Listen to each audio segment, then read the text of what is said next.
This is your sign to complain. Let me tell you a story.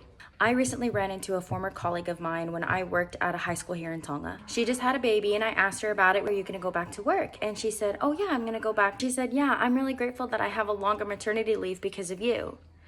And I was like, excuse me, what? And she goes, don't you remember at that meeting? And I was like, jaw dropped. We had a meeting at school one time where a board member from the area came and talked to us about our benefits and salary. And she was talking about maternity leave. And I raised my hand and I said,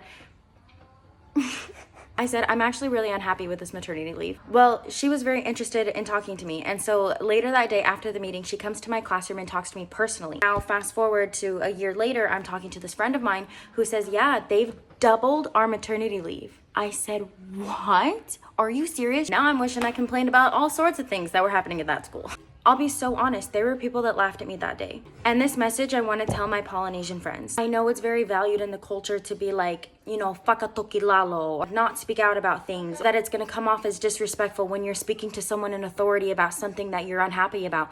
I'm here to tell you right now, it is not disrespectful and it is not prideful to speak about these things so that things can change. This is your sign to open your mouth and say something because things really could change just by you saying something. Anyway, I just wanted to share that story with you all. So, Ofaz, love you, bye.